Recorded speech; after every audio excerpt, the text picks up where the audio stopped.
300 feet beneath the Caribbean Sea, Captain William "Ironhand" Carter stood motionless in front of the sonar screen, watching a pattern that shouldn't exist. The green blips formed a sequence. 3 short, 2 long, 3 short again. It was Morse code. But that wasn't what made his blood run cold. It was the voice frequency embedded in the signal, a voice he'd heard 15 years ago, right before its owner vanished into the Pacific darkness. The date was October 27th, 1962. The world didn't know it yet, but this was the day humanity would come closest to nuclear annihilation, and Carter's submarine, the USS Scorpion, was sitting directly in the center of the storm.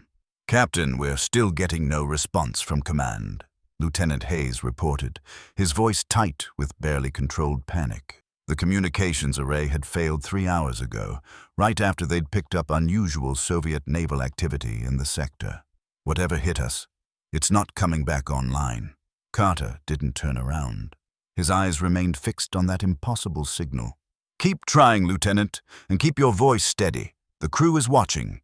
But Carter knew something Hayes didn't. The communications failure wasn't an accident. Someone had made sure the Scorpion would be deaf and mute at precisely this moment. The question was who and why. The control room hummed with tension. 18 men working in controlled silence, each aware that they were operating on the knife's edge of international catastrophe. Through the periscope depth reports, coming in every 15 minutes, Carter knew that Soviet submarines were moving into attack positions all around them. The Cuban Missile Crisis had reached its boiling point.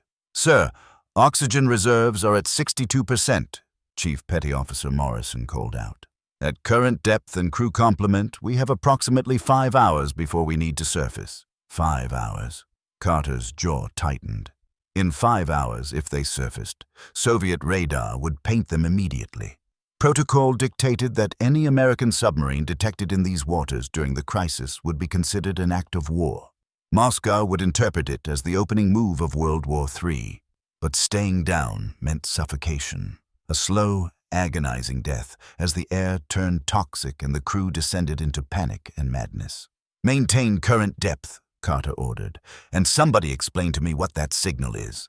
Ensign Rodriguez, the youngest member of the crew at just 22, looked up from the decryption station.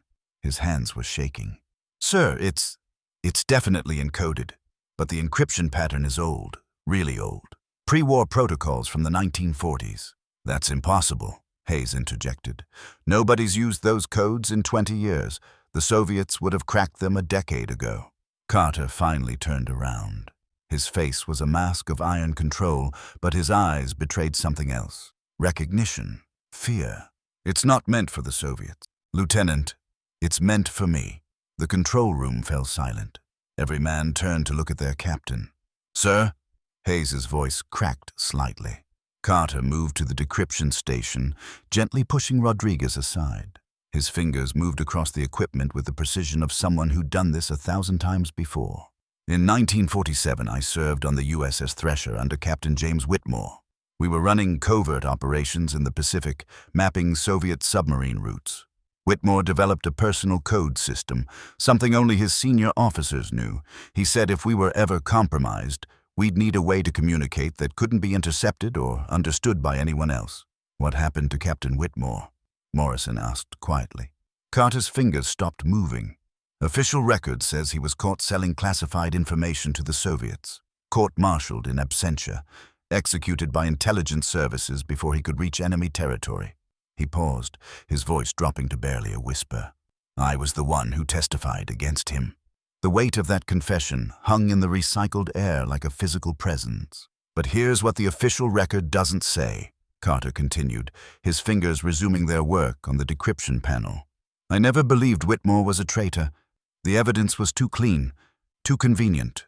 Someone wanted him gone, and they used me to do it. I've lived with that guilt for 15 years. The decryption panel beeped. Lines of text began scrolling across the screen. Rodriguez leaned in, reading over Carter's shoulder. "Oh my God, what does it say?" Hayes demanded. Carter's voice was hollow. "It says, 'Carter, if you're reading this, then the protocol has been activated. You have 3 hours to prevent what they're calling the war. Both sides have rouge elements ready to force the trigger. Surface coordinates attached. Trust no one from command.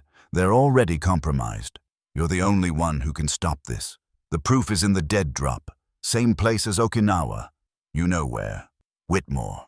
That's insane, Hayes said flatly. Captain Whitmore has been dead for 15 years. This is obviously a Soviet trap. Is it? Carter challenged. Think about it, Lieutenant. Our communications go down at the exact moment we pick up this signal. Not damaged by enemy action, not a mechanical failure. A deliberate shutdown, and only someone with intimate knowledge of this boat's systems could pull that off. Morrison's face went pale. You're saying we have a saboteur on board? I'm saying we have someone on board who wants to make sure we can't contact command, Carter corrected. Whether that person is working for us or against us, I don't know yet. Hayes stepped closer, lowering his voice. Captain, with all due respect, you can't seriously be considering following instructions from a ghost. If this is Whitmore, and that's a massive if, he was a confirmed traitor. And if it's not Whitmore, then it's definitely a Soviet operation designed to lure us into a trap. Carter turned to face his executive officer. You're right to be skeptical, Lieutenant. In your position, I would be too. But consider this. What if the message is real? What if there are elements on both sides trying to start a war, and we're the only ones in position to stop it? And what if it's exactly what it looks like? A trap designed to get us to surface so the Soviets can blow us out of the water and claim we fired first. Then we die, Carter said simply. But we were going to die anyway. You said it yourself. We have 5 hours of oxygen. In 5 hours, we surface or we suffocate. At least this way, there's a chance we die for something. The control room was absolutely silent now.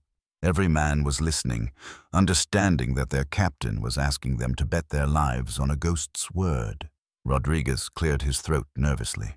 Sir, there are coordinates embedded in the message. It's a location about 12 nautical miles from our current position. Depth reading shows it's sitting right on an underwater ridge at about 200 feet. What's at that location? Carter asked. According to our charts, nothing. It's just open water over a rocky formation. No strategic value, no shipping lanes, no military installations. Perfect place for a dead drop, Morrison observed. Carter made his decision.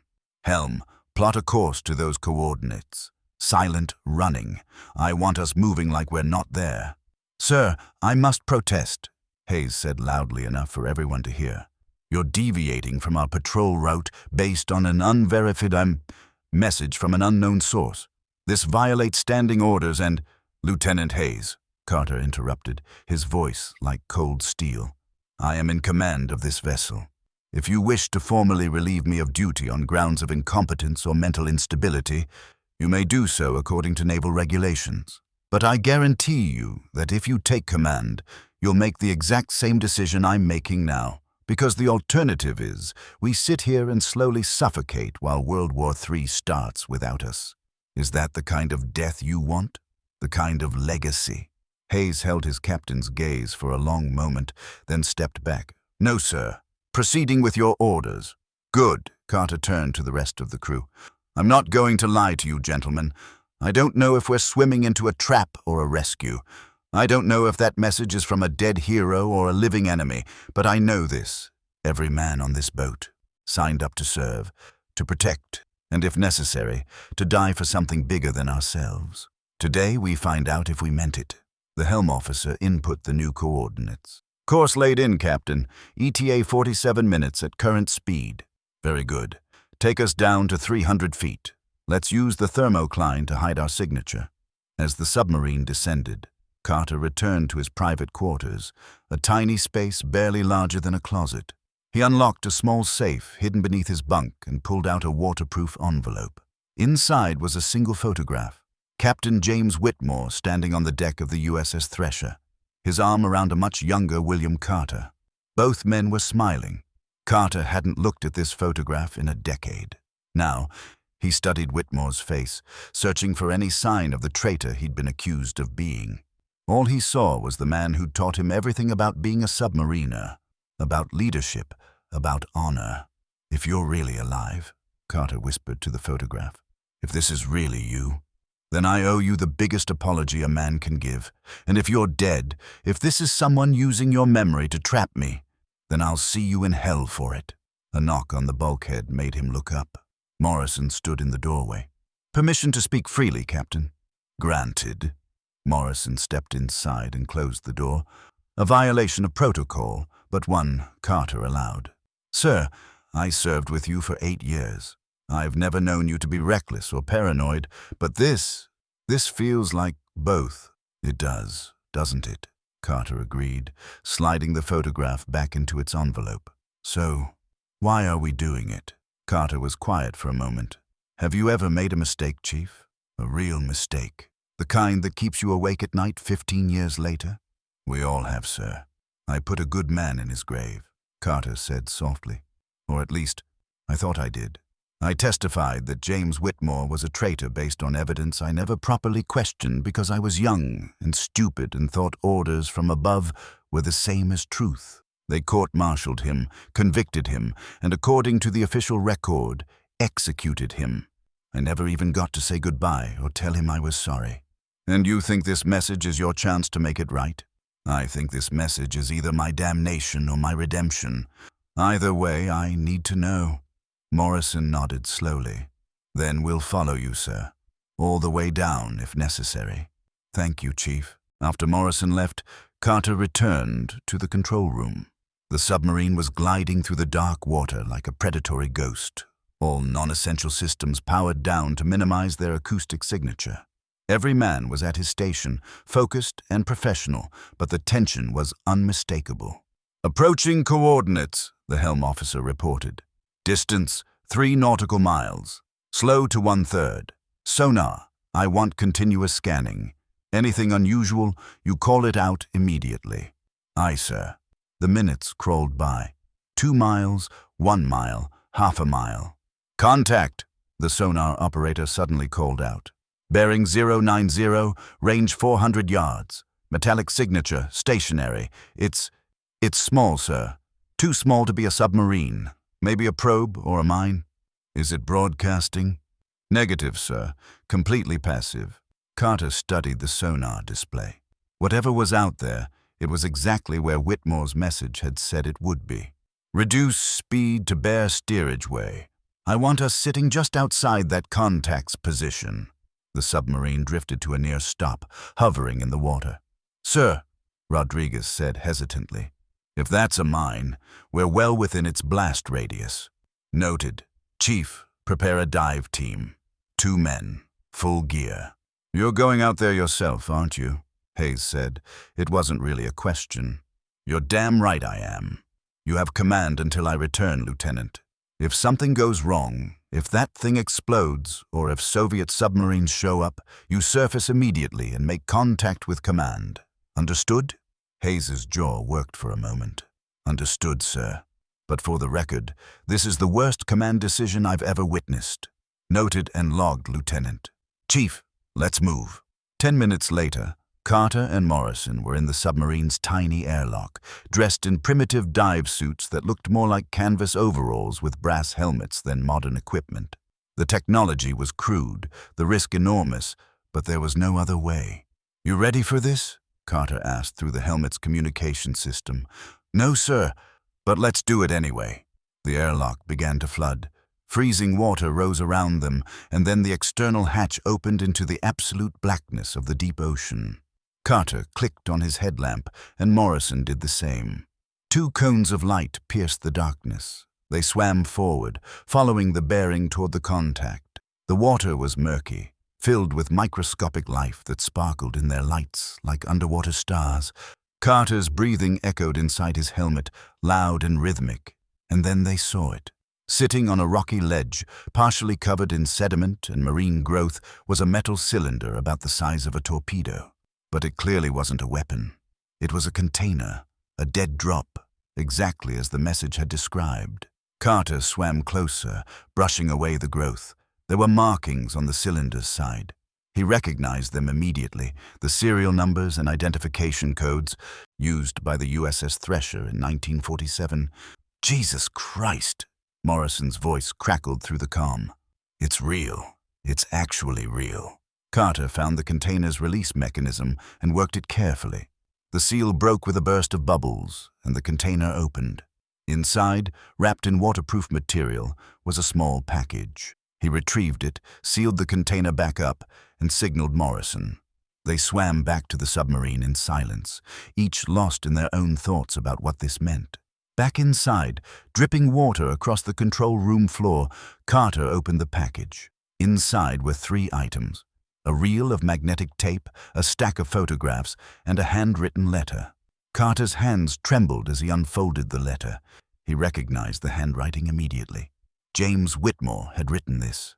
The letter read, "Carter, if you're reading this, it means the protocol has been activated and you've been selected as the fail-safe. I'm sorry for that. You deserved better than to be used this way, just like you deserved better than to be manipulated into testifying against me. I'm not dead, though they tried very hard to make sure I was. The truth is complicated, but here's the version you need to know. In 1947, I discovered that elements within both American and Soviet intelligence were working together to maintain the Cold War indefinitely. Not to win it, to perpetuate it. Because war, or the threat of war, is profitable and powerful for certain people on both sides. I tried to go through official channels. I was labeled a traitor for my efforts. They were going to kill me, so I ran. For 15 years, I've been working with a small group of people, American, Russian, British, and others, trying to prevent these Rouge elements from starting the war they so desperately want. Today, October 27th, 1962, is their best opportunity. They've positioned assets to create a false flag incident that will make nuclear war inevitable. A Soviet submarine in your sector has been compromised. Its captain doesn't know it, but there's an operative on board who's going to force him to launch a torpedo at an American vessel. When that happens, protocols will escalate, and we'll have World War III within hours. The tape contains proof, recorded conversations, financial transactions, everything you need to expose the conspiracy. The photographs show the operatives involved, including one man currently serving on your boat. Your communications weren't damaged by accident, Carter. They were sabotaged to prevent you from receiving orders that would have moved you away from this sector. You were supposed to be here to witness the attack, to be a credible witness to Soviet aggression. But now you have a choice. You can surface, break radio silence, and transmit this evidence on all frequencies. Both American and Soviet commands will receive it. It won't stop the conspiracy entirely, but it will stop today's attack. The operatives will be exposed, and cooler heads will prevail. The cost is that you'll be court-martialed. They'll call you a traitor, just like they called me. Your career will be destroyed, your name will be mud, and you'll probably spend the rest of your life in prison. But the world won't end in nuclear fire. Or you can destroy this evidence, follow your orders, and let history unfold as it was meant to. No one will blame you. No one will even know you had a choice. I can't make this decision for you, William. All I can do is give you the truth and hope that you're still the man of honor I trained all those years ago. Whatever you decide, know that I never blamed you for testifying against me. You were doing what you thought was right. That's all any of us can do. Your friend and former captain, James Whitmore, P.S. The operative on your boat is Ensign Rodriguez. He's FSB, deep cover since before he enlisted. Watch him carefully. Carter finished reading and looked up. Rodriguez was standing at his station, not 15 feet away, seemingly focused on his instruments. But there was something in his posture now, a tension that hadn't been there before. Carter carefully folded the letter and turned to Morrison, speaking quietly. "Chief, I need you to do something for me. Very carefully, very naturally. Move to a position where you can see both Rodriguez and me. If anything happens, anything at all, you take him down. Understood?" Morrison's eyes widened slightly, but he nodded and casually reposited himself. Carter walked to the communications station and loaded the magnetic tape into the playback system. "Lieutenant Hayes, bring everyone to the control room. I need every man to hear this." "Sir." "Just do it, Lieutenant." 5 minutes later, all 18 crew members were crowded into the control room, leaving only skeleton manning on essential stations. Carter hit the play button. What followed was 47 minutes of recorded conversations that changed everything. They heard American officials coordinating with Soviet counterparts. They heard financial arrangements being made. They heard plans being discussed for a false flag operation, a torpedo attack that would be blamed on aggressive Soviet action, leading to inevitable escalation. And they heard Rodriguez's voice, younger, less refined, speaking fluent Russian with FSB handlers, reporting on the USS Scorpion's movements and capabilities. When the tape ended, the silence in the control room was absolute. Rodriguez moved first. His hand went to his belt, and suddenly there was a knife in his grip, a small, deadly blade that had somehow made it through all their security protocols. But Morrison was faster. The chief petty officer's arm wrapped around Rodriguez's throat from behind, and the knife clattered to the deck. "Don't," Morrison said quietly. "Don't make this worse." Rodriguez didn't struggle. Instead, he started laughing, a harsh, bitter sound. "Worse? You stupid Americans. Do you have any idea what you've done? They'll never let you transmit that. Never. They'll sink this submarine themselves before they let that evidence reach the surface." "Who will?" Carter demanded. "Both sides. Don't you understand? The conspiracy isn't American or Soviet. It's bigger than that. There are people in positions of power on both sides who need this war, who've spent billions making sure it happens. You think you can just surface and broadcast the truth and everything will be fine? They'll scramble fighters, they'll send attack boats, they'll do whatever it takes to make sure you and that tape go to the bottom of the ocean." Hayes looked at Carter.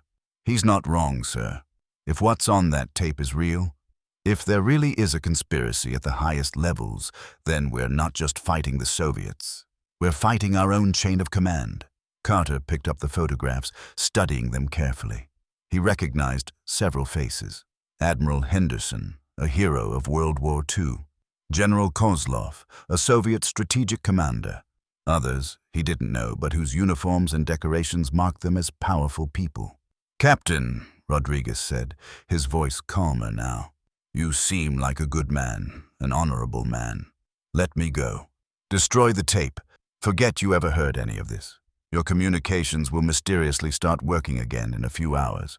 You'll receive orders to move to a different sector, and the incident that was supposed to happen today will be postponed. Maybe it'll happen next week, maybe next month, but it won't be your problem." "How many people die if I do that?" Carter asked. Rodriguez shrugged. "Does it matter? They're going to die eventually anyway. The war's coming, Captain. It's been coming since 1945. All you can choose is whether you die trying to stop the unstoppable or whether you live a long life knowing you were smart enough to stay out of it." Carter looked at his crew. Every face showed a different emotion: fear, anger, confusion, determination. These were good men who'd followed him into the depths, trusting his judgment even when it seemed insane. He thought about the letter, about Whitmore's words, about the choice that had been placed in his hands. "Lieutenant Hayes," he said quietly. "Yes, sir." "Bring us to periscope depth. Prepare to surface." "Sir, if Rodriguez is right, he probably is, but we're doing it anyway. Chief, secure the prisoner. The rest of you, man your stations. We're about to find out if the truth really does set you free, or if it just gets you killed faster." The submarine began to rise. Carter secured the tape and photographs in his uniform jacket, right over his heart. "You're insane," Rodriguez said. "You're going to get everyone on this boat killed." "Maybe," Carter agreed. "But at least we'll die knowing we tried to do the right thing. Can you say the same?" Rodriguez fell silent. As the Scorpion rose through the dark water, Carter felt a strange sense of peace settle over him. For 15 years, he'd lived with the guilt of betraying James Whitmore. For 15 years, he'd wondered if he'd destroyed a good man to serve a corrupt system. Now he knew the truth.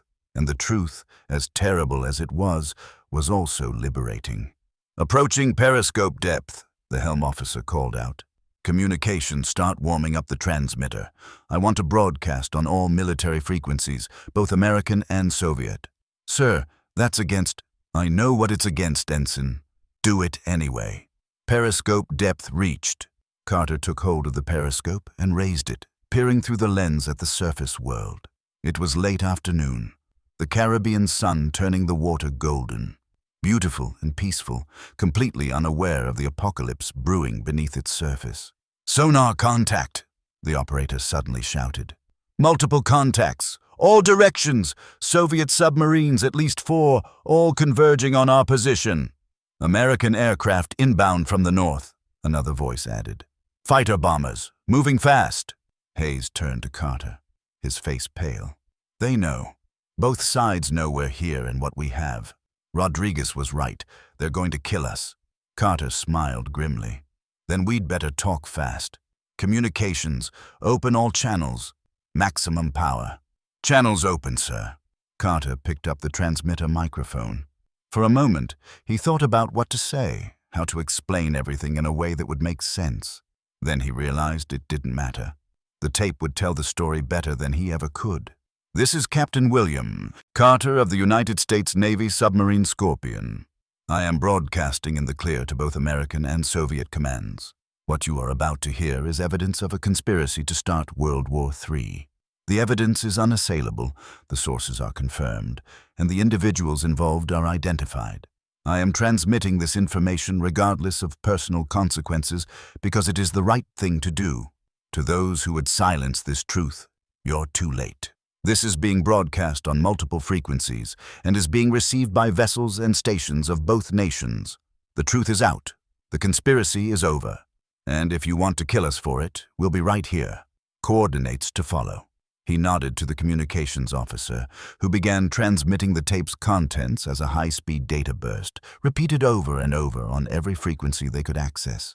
"Torpedoes in the water!" the sonar operator screamed. "Multiple torpedoes incoming from all directions." "How long?" Carter asked calmly. 90 seconds, sir."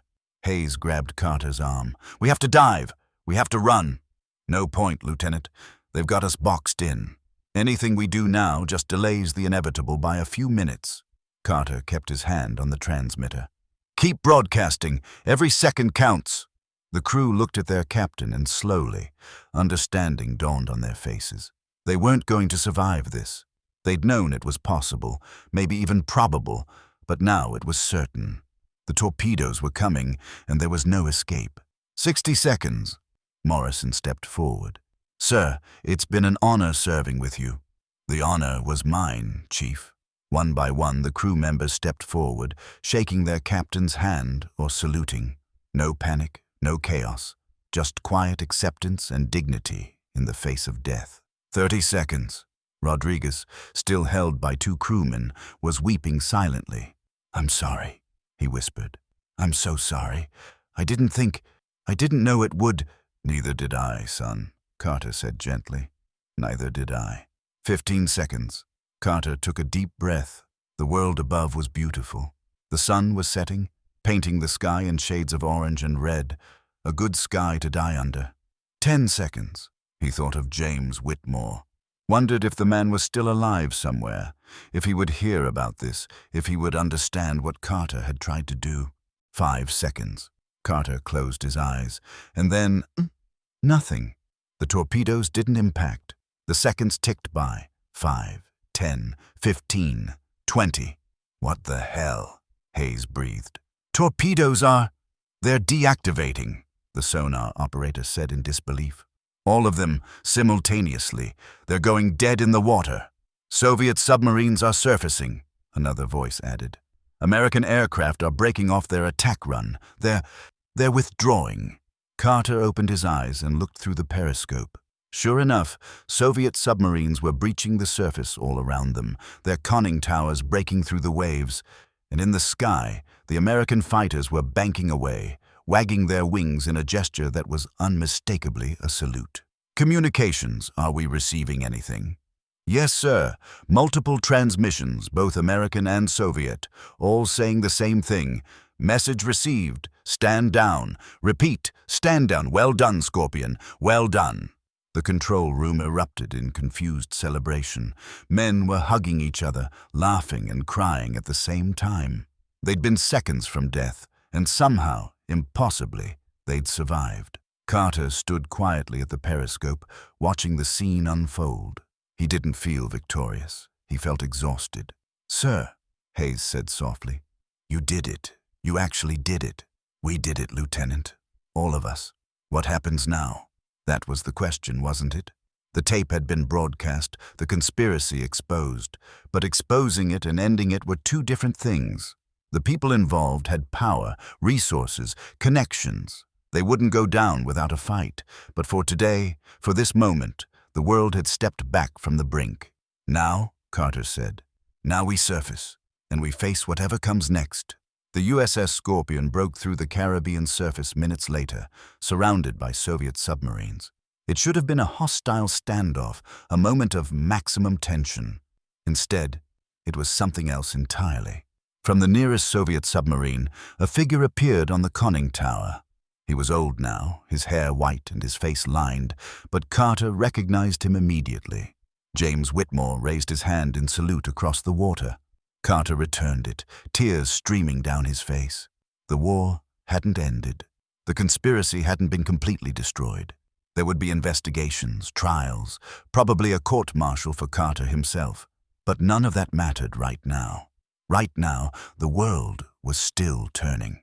The sun was setting, and 18 men on the USS Scorpion were alive to see it. Carter looked at his crew, scared, exhausted, but alive. "Gentlemen," he said, "I believe we just changed history. Let's go home and see if it worked." As the sun dipped below the horizon, painting the Caribbean sky in brilliant colors, the submarines, American and Soviet together, began the journey back to their respective ports. The Cold War would continue for decades. Tensions would rise and fall, but October 27th, 1962, the day the world was supposed to end, became instead the day it chose not to. And deep in the classified archives of both nations, a recording would remain. The recording of Captain William "Ironhand" Carter, who chose truth over survival, who chose honor over obedience, and who proved that sometimes one person really can make a difference, even if that person is 300 feet below the surface, running out of oxygen, with torpedoes closing in from all sides.